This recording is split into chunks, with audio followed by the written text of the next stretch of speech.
City India news Telugu. ముఖ్యంగా ఈరోజు రాష్ట్ర వ్యాప్తంగా మున్సిపల్ ఎన్నికల కోలాహలం ప్రారంభమైంది.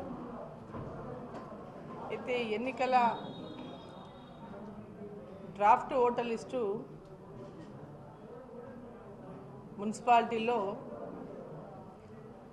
మరి అందించడం జరుగుతుంది. అయితే ఎక్కడ కూడా ఆ ఓటర్ లిస్టులలో ఫోటోలు లేకపోవడం, ఎందుకంటే మున్సిపాలిటీ స్థాయిలో ఓటర్ లిస్టుని అవి సరిగ్గా ఉన్నవా లేదా అని సరి చూసుకోవాలని చెప్పి ఒక నిజంగా చిత్తశుద్ధి ఉంటే కనుక ఖచ్చితంగా వాటి ఫోటోలతో సహా ఉన్నటువంటి లిస్ట్ ఇస్తే దాన్ని ఏమైనా సరి చేయగలరు. ఎందుకంటే మొన్న జరిగిన గ్రామ పంచాయతీ ఎన్నికల్లో పట్టణాల్లో ఉన్న వాళ్ళందరి పేర్లు గ్రామాల్లో రాపిస్తారు. ఇది మనం ఎప్పుడు చూస్తున్నది కొత్త కాదు, ఇదేమి ఇంత కాదు. గ్రామ పంచాయతీ ఎన్నికలు వచ్చినాయంటే ఎక్కడెక్కడ ఉంటున్న వాళ్ళనే ఊర్లలో ఓటర్ లిస్టులో వాళ్ళ పేర్లను నమోదు చేపిస్తారు. ఆ నమోదు చేయించినప్పుడు పట్టణాలలో వాళ్ళ పేర్లను తీపియరు. అవి అట్లే ఉంటాయి, అక్కడ ఉంటాయి, ఇక్కడ ఉంటాయి. మళ్ళీ ఇప్పుడు వాళ్ళు మళ్ళీ తిరిగి ఈ టౌన్లలో మున్సిపాలిటీలలో ఈ ఓటర్ లిస్టుల్లో వాళ్ళ పేర్లు మరి తీయాలని అంటే ఖచ్చితంగా ఫోటోలతో కూడినటువంటి ఓటర్ లిస్టులు ఉంటేనే అది సాధ్యపడుతుంది. కాబట్టి అధికారులు దీనిపైన పెద్ద ఎత్తున దృష్టి సారించవలసినటువంటి అవసరం ఉంది. మొన్న గ్రామ పంచాయతీలో ఓటు వేసిన వాళ్ళు తిరిగి మున్సిపాలిటీలలో ఓటు వేయకుండా, వాళ్ళ ఓటు హక్కుని దుర్వినియోగం చేయకుండా, మిస్యూజ్ చేయకుండా ఖచ్చితంగా ఈ ప్రక్రియను ఎంబడే ఎలక్షన్ కమిషన్ వాళ్ళు విత్ ఫొటోస్తో కూడినటువంటి ఓటర్ లిస్టులను మున్సిపాలిటీలకు అందజేయాల్సినటువంటి అవసరం ఉన్నది. అదేవిధంగా ఓటర్ లిస్టులో చాలా తప్పుల తడకలు ఉన్నాయి. అన్ని చోట్ల నుంచి కంప్లైంట్లు వస్తున్నాయి. ప్రతి వార్డు నుంచి కూడా కంప్లైంట్లు వస్తున్నాయి. ఇప్పుడు ఒక రోడ్ మ్యాప్ తీసుకొని వాళ్ళు వార్డ్స్ తయారు చేసినారు. ఆ వార్డ్స్ తయారు చేసిన తర్వాత వార్డ్స్ని ఈ వార్డుకి ఇక్కడ నుంచి ఇక్కడికి, ఈ వార్డు ఈ నెంబర్ నుంచి ఈ నెంబర్కి, ఈ హౌస్ నెంబర్ నుంచి ఈ హౌస్ నెంబర్కి ఈ వార్డు, ఈ హౌస్ నుంచి ఈ నెంబర్కి ఈ హౌస్ వార్డు అని, ఈ రోడ్డు నుంచి ఆ రోడ్డు కానీ, ఆ రోడ్డు నుంచి ఈ రోడ్డు కానీ, ఇట్లా కొన్ని ఒక ఏమంటారు క్రైటీరియాని అనుసరించి వాళ్ళు ఏర్పాటు చేసారు. కానీ ఈరోజు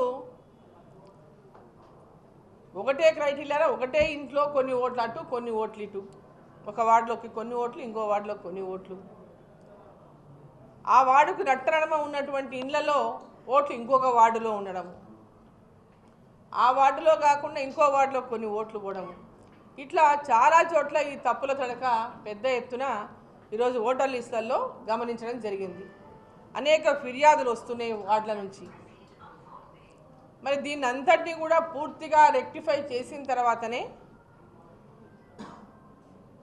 ఎలక్షన్ కమిషన్ డ్రాఫ్ట్ నోటిఫికేషన్ ఇవ్వాలి. మరి ఈ పాలమూరు జిల్లాలోని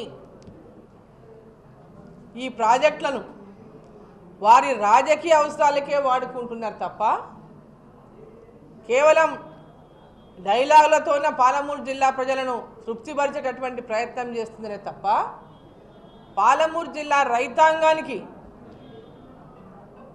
గతంలో బీఆర్ఎస్ పార్టీ 10 సంవత్సరాల అధికారంలో ఉండి కూడా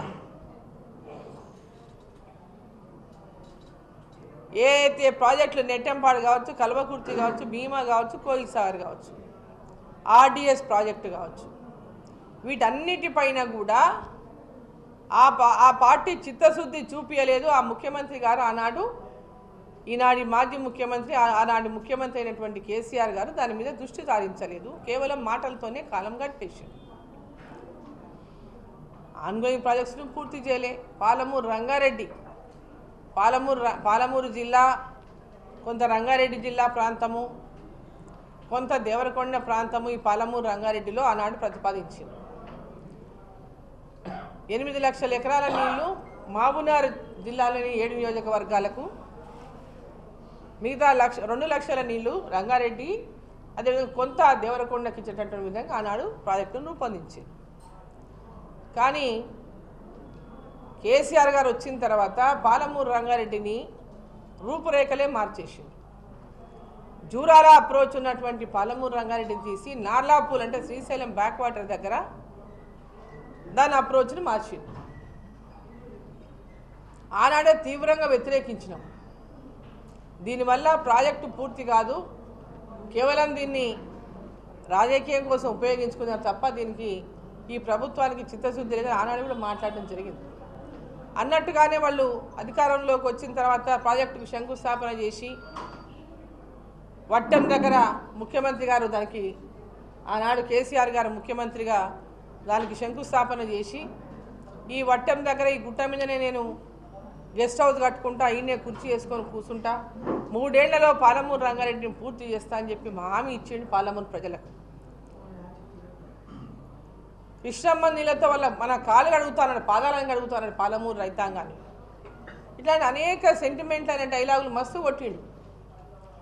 కానీ పాలమూరు రంగారెడ్డి ప్రాజెక్టు పైన చిత్తశుద్ధి ఆనాడు లేనటువంటి కేసీఆర్ గారు 10 సంవత్సరాల అధికారంలో ఉండి కూడా పూర్తి చేయనటువంటి పాలమూరు రంగారెడ్డి పైన మళ్ళీ ఈరోజు కేసీఆర్ గారు మాట్లాడడము, కేంద్రంలో ఉన్నటువంటి భారతీయ జనతా పార్టీ డిపిఆర్ని వెనక్కి పంపిందని మాట్లాడడము, అంటే బట్టగాల్చి భారతీయ జనతా పార్టీని ఏసీ చేతులు దులుపుకుందామని ఏదైతే వాళ్ళ దుర్బుద్ధి ఉందో, ప్రజలను మళ్ళీ మోసం చేయాలనుకుంటున్నాడో, అబద్ధాలతోనూ కాలం గడిపినటువంటి కేసీఆర్ మళ్ళీ అబద్ధాలతోనే మళ్ళా బయటికి వెళ్ళడానికి వచ్చిండో దాన్ని పాలమూరు ప్రజలందరూ కూడా ఇలా గమనిస్తున్నారు. అది ఇప్పుడు అధికారంలో ఉన్నటువంటి కాంగ్రెస్ పార్టీ వాళ్ళ అధికారంలోకి వచ్చి 2 ఏళ్ళు దాటిపోయింది. వాళ్ళ అధికారంలోకి రాగానే ప్రాజెక్టులన్నీ పూర్తి చేస్తాం పాలమూరు ప్రాజెక్టులని చెప్పినటువంటి మరి కాంగ్రెస్ పార్టీ నాయకులు, రాష్ట్ర ముఖ్యమంత్రిగా ఉన్నటువంటి కేసీఆర్, మన ఈనాటి కాంగ్రెస్ ముఖ్యమంత్రి రేవంత్ రెడ్డి గారు మరి ఇప్పటిదాకా మరి పాలమూరు రంగారెడ్డిని పూర్తి చేయలేకపోవడం, దాని మీద చిత్తశుద్ధి కొరవడం, మరి జూరాల అప్రోచ్ ఉన్నటువంటి ఈ యొక్క పాలమూరు రంగారెడ్డి ఏదైతే పేరు పాలమూరు రంగారెడ్డికి ఉందో ఇప్పుడు పాలమూరు రంగారెడ్డి ప్రాజెక్టులో నీళ్ళు వచ్చేటటువంటి పరిస్థితులు లేదు. కాబట్టి జూరాల అప్రోచ్నే తీసుకోవాలి. ఈ పాలమూరు రంగారెడ్డి ప్రాజెక్టును తిరిగి రివ్యూ చేసి ఈ ప్రాజెక్టులో ప్రస్తుతం జరిగినటువంటి కొన్ని పనుల ఆధారంగా మొత్తం ఈ ప్రాజెక్టును జూరాల అప్రోచ్గా తీసుకొని దాని కింద కట్టినటువంటి రిజర్వాయర్ ఉదండాపూర్ కావచ్చు, ఇటు కర్వేన కావచ్చు, ఇంకా అవసరమైన చోట రిజర్వాయర్ల నిర్మాణం చేసి మరి జూరాల ద్వారా అప్రోచ్ ద్వారా నీళ్లు తీసుకొని ప్రాంతాలను సస్యశ్యామలం చేయాలి. ఏదైతే షాద్నగర్ దగ్గర లక్ష్మీదేవిపల్లి దగ్గర రిజర్వాయర్ కడతామని అన్నాడు టీఆర్ఎస్ పార్టీ చెప్పిన తర్వాత మాట తప్పి దాన్ని తీసేసిందో దాని విషయంలో పునరాలోచించాల్సినటువంటి అవసరం